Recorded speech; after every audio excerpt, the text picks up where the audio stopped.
নবী সাল্লাল্লাহু আলাইহি ওয়াসাল্লাম এশার নামাজ পড়েছেন। কিসের নামাজ? এশার নামাজ পড়ে কাবা ঘরের পাশে হাতিম আছে, কাবার হাতিম, হাতিমের উপর তিনি শুয়ে আছেন ডান কাত হয়ে। ডান কাতে শোয়া সুন্নত।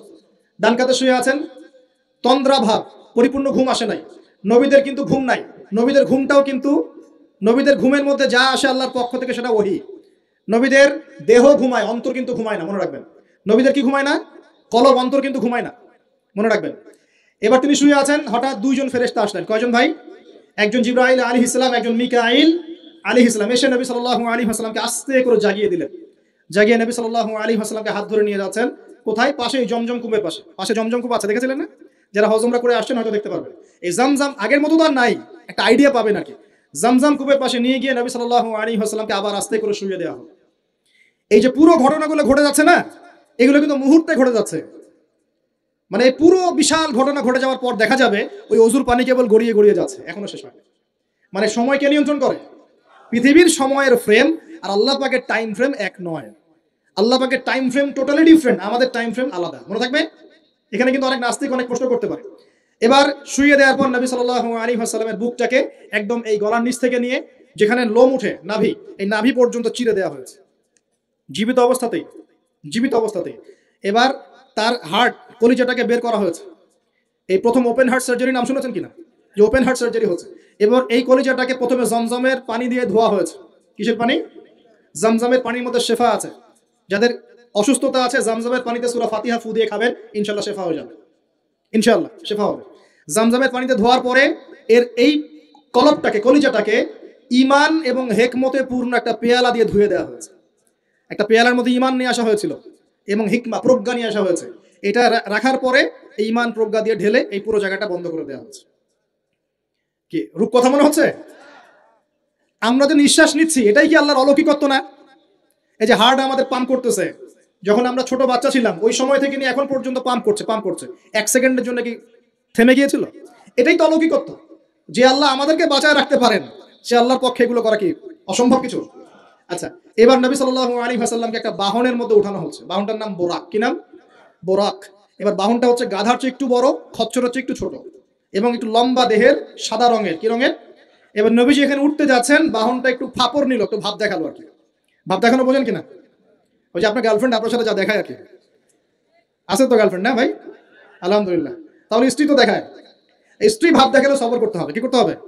স্ত্রী ভাব দেখালে সবর করতে হবে, চুপ থাকতে হবে। এগুলো টিপস শেখেন, নাহলে পরে সমস্যা হতে পারে। স্ত্রী ভাব দেখাতে পারে, তখন সবর করতে হবে, চুপ থাকতে হবে। পরে দেখবেন ভাব নিজেই আবার ঠান্ডা হয়ে গেছে ইনশাআল্লাহ। ঠিক আছে? আর নিজে গরম হয়ে গেলে সমস্যা। আপনি গরম হয়ে গেলে পুরো একদম তরকারি পুরো যাবে একেবারে।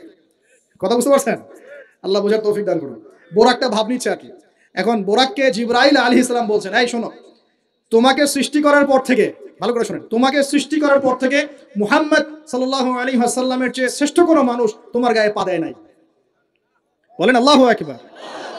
বলেন আল্লাহুম্মা সাল্লি আলা মুহাম্মদ, আল্লাহুম্মা বারিক আলা মুহাম্মদ।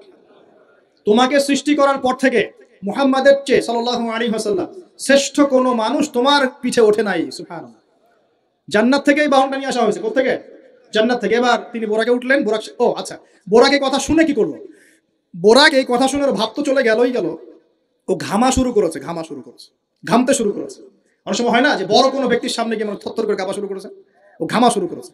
এবার নবী সাল্লাল্লাহু আলাইহি ওয়াসাল্লাম উঠে বসলেন, বিসমিল্লাহ। এবার চলছে। কোথার দিক, কোন উদ্দেশ্যে চলছে?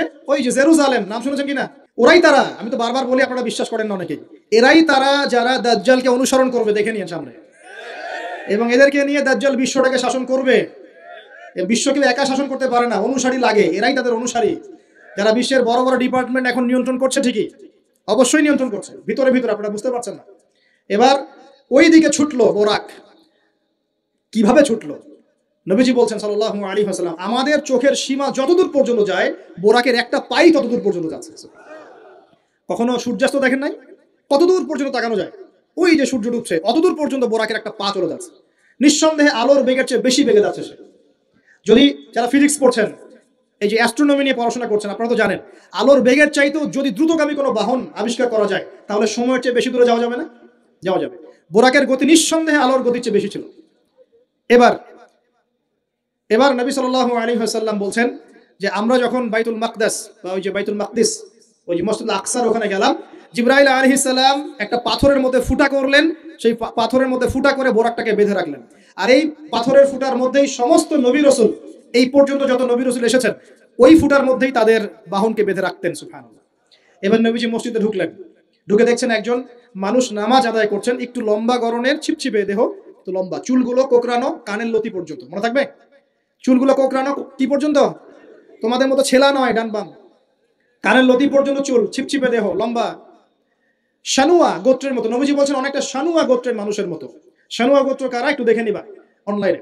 এখন নবী সাল্লাল্লাহু আলাইহি ওয়াসাল্লাম জিজ্ঞাসা করছেন উনি কে? জিবরাইল আলাইহিস সালাম বলছেন উনি হচ্ছেন নবী মূসা আলাইহিস সালাম। আল্লাহ বা কিভাবে এটা করলেন আল্লাহ ভালো জানেন, এটা আমরা ব্যাখ্যা করতে পারবো না। নবী মূসা আলাইহিস সালাম নামাজ পড়ছেন, আরেকজনকে দেখলেন তার গড়ন কিছুটা মাঝারি ধরনের, চুলগুলো হচ্ছে সিল্কি মানে স্ট্রেট চুল, লম্বা এবং সোনালী রঙের। কি রঙের? সোনালী। এবং গায়ের কালারটা হচ্ছে সাদা এবং লালের মিশ্রণে গঠিত। নবীজি জিজ্ঞাসা করলেন উনি কে? তাকে বলা হচ্ছে উনি হচ্ছেন নবী ঈসা আলাইহিস সালাম। এবং নবী সাল্লাল্লাহু আলাইহি ওয়াসাল্লাম সমস্ত আম্বিয়া কেরামের সামনে চলে গেলেন এবং সমস্ত নবীদেরকে নিয়ে 2 রাকাত নামাজ পড়লেন। সুবহানাল্লাহ। নবীদের ইমাম কে? আমাদের নবী কাদের ইমাম? নবীদের ইমাম। আর সেই নবীর সুন্নাত পালন করতে আমাদের এত কষ্ট হয় না ভাই? লজ্জা লাগে? দাঁড়িয়ে রাখলে লজ্জা লাগে না? টাকনুর উপর কাপড় তুলে লজ্জা লাগে? আস্তাগফিরুল্লাহ, আল্লাহ আমাদেরকে মাফ করুক। আমরা সর্বশ্রেষ্ঠ মানুষের উম্মত, সর্বশ্রেষ্ঠ নবীর উম্মত। আল্লাহ পাক আমাদেরকে যোগ্য উম্মত হওয়ার তৌফিক দান করুন। নবীজি নামাজ পড়লেন, নামাজ শেষ। নামাজ, ও আরেকটা কথা, আরেকজনকে নবীজি দেখলেন, তার অবয়ব সম্পর্কে তিনি বলছেন দেখতে হুবাহু আমার মতোই। নবীজি বলছেন দেখতে হুবাহু আমার মতোই। জিজ্ঞাসা করলেন তিনি কে? জিবরাইল আলাইহিস সালাম বলছেন তিনি হচ্ছেন নবীগণের পিতা ইব্রাহিম আলাইহিস সালাম। ইব্রাহিম আলাইহিস সালামের দেহের গঠন চেহারা একদম আমাদের নবীর মতো ছিল। সুবহানাল্লাহ।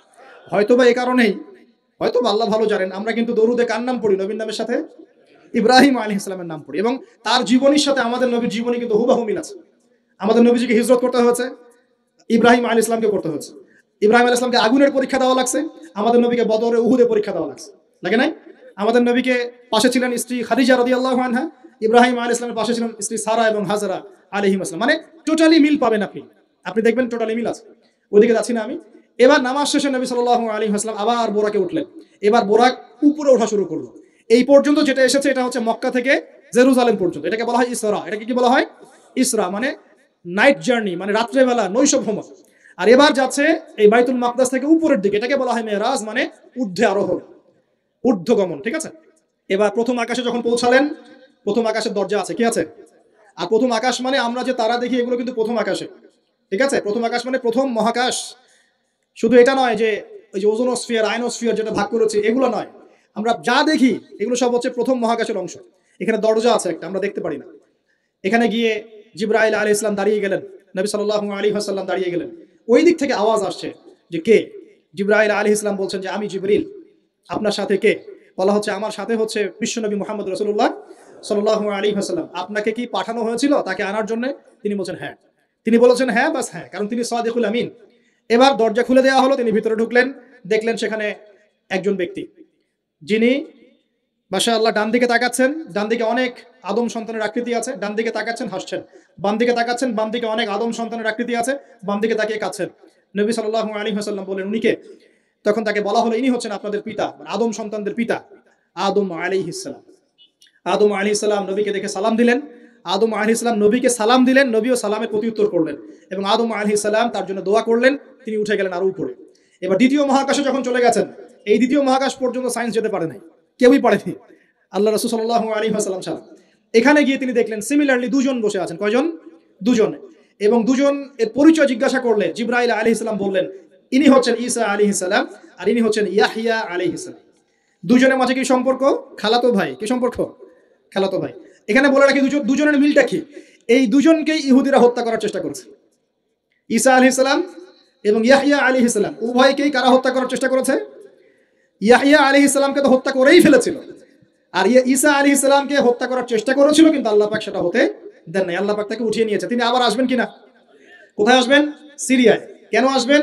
কারণ তিনি এই পৃথিবী থেকে দাজ্জাল এবং তার সমস্ত বাহিনীকে মেরে ফেলবেন ইনশাআল্লাহ, এবং প্যালেস্টাইন থেকে সারা বিশ্বে 40 বছর রাজত্ব করবেন ইনশাআল্লাহ। এটা হবে কিনা? বিশ্বাস আছে তো ইনশাআল্লাহ? এটা হবে ইনশাআল্লাহ। এরপর সামনে যান, তৃতীয় আসমানে উঠলেন, সেখানে দেখছেন একজন ব্যক্তি যাকে এই পৃথিবীর অর্ধেক সৌন্দর্য দেওয়া হয়েছে। নবীজি বললেন তিনি কি? এত অপরূপ সুন্দর।